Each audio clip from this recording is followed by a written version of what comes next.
Hello friends, ಹೇಗಿದ್ದೀರಾ? ಇವತ್ತಿನ recipe ಸಿಂಪಲ್ಲಾಗಿ ಪನ್ನೀರ್ ಪಾಲಕ್ ಕರಿ ಹೇಗೆ ಮಾಡೋದಂತ ನೋಡ್ಕೊಳ್ಳುವ ಸರಳವಾದ ವಿಧಾನದಲ್ಲಿ. ಮೊದಲು ನಾನು ಪಾಲಕ್ಕೆಲ್ಲ ಕ್ಲೀನ್ ಮಾಡಿ ಇಟ್ಕೊಂಡಿದ್ದೀನಿ. ಒಂದು ಸ್ವಲ್ಪ ನೀರಲ್ಲಿ ಉಪ್ಪು ಹಾಕಿ ಚೆನ್ನಾಗಿ ತೊಳ್ಕೊಳ್ತಾ ಇದ್ದೀನಿ. ಒಂದು 2-3 ನೀರಲ್ಲಿ ಚೆನ್ನಾಗಿ ತೊಳ್ಕೊಂಡಿದ್ದೀನಿ. ನೋಡಿ, ಈ ರೀತಿಯಾಗಿ ನೀವು ತೊಳ್ಕೊಳ್ಳಿ.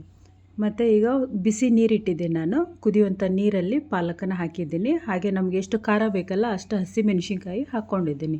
ಇದನ್ನು ಚೆನ್ನಾಗಿ ಬಾಯ್ಲ್ ಮಾಡಿಕೊಂಡು ಗ್ರೈಂಡ್ರ್ ಮಾಡಿ ಇಟ್ಕೊಂಬಿಡಿ. ಈಗ ಸ್ವಲ್ಪ ಕಡಾಯಲ್ಲಿ ಒಂದು ಸ್ವಲ್ಪ ಟೇಬಲ್ ಸ್ಪೂನಷ್ಟು ಆಯಿಲ್ ಹಾಕಿ ಪನ್ನೀರನ್ನು ಹುರ್ಕೊಂಡಿದ್ದೀನಿ. ಅದೇ ಎಣ್ಣೆಯಲ್ಲಿ ಏಲಕ್ಕಿ, ಲವಂಗ, ದಾಲ್ಚಿನ್ನಿ ಮತ್ತು ಕರಿಕಾಳು ಹಾಕ್ಕೊಂಡಿದ್ದೀನಿ. ಹಾಕ್ಕೊಂಡು ಚೆನ್ನಾಗಿ ಫ್ರೈ ಮಾಡ್ಕೊಳ್ಳುವ. ಒಂದು ಹೂ ಹಾಕ್ಕೊಂಡಿದ್ದೀನಿ ಮತ್ತು ಉಳ್ಳಾಗಡ್ಡೆ ಹಾಕ್ಕೊಂಡೀನಿ. ಈ ರೀತಿಯಾಗಿ ಚೆನ್ನಾಗಿ ಫ್ರೈ ಮಾಡ್ಕೊರಿ. ಸ್ವಲ್ಪ ಬ್ರೌನ್ ಕಲರ್ ಬಂದ ಮೇಲೆ ಅಲ್ಲ ಬೆಳ್ಳುಳ್ಳಿ ಪೇಸ್ಟ್ ಹಾಕ್ಕೊಂಡಿದ್ದೀನಿ. ಇದನ್ನು ಸಹ ಹಸಿ ವಾಸನೆ ಹೋಗೋ ತನಕ ಚೆನ್ನಾಗಿ ಫ್ರೈ ಮಾಡ್ಕೊಳ್ಳಿ. ಹಾಗೆ ಟೊಮಾಟೊ ಹಾಕ್ಕೊಂಡಿದ್ದೀನಿ 1-2.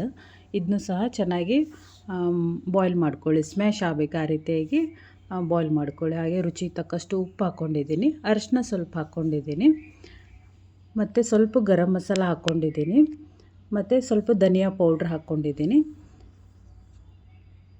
ಚೆನ್ನಾಗಿ ಎಣ್ಣೆಯಲ್ಲಿ ಫ್ರೈ ಮಾಡ್ಕೊಳ್ಳಿ 1-2 ನಿಮಿಷ ಇಟ್ಟು. ಆಮೇಲೆ ಗ್ರೈಂಡ್ರ್ ಮಾಡ್ಕೊಂಡಂಥ ಪಾಲಕ್ ಮತ್ತು ಹಸಿಮೆಣಸಿನ್ಕಾಯಿ ಪೇಸ್ಟನ್ನು ಇದರೆಲ್ಲ ಹಾಕ್ಕೊಂಡು ಅದು ಹಸಿ ವಾಸನೆ ಹೋಗೋ ತನಕ ಚೆನ್ನಾಗಿ ಈ ರೀತಿಯಾಗಿ ಬಾಯ್ಲ್ ಮಾಡ್ಕೊಳ್ಳಿ.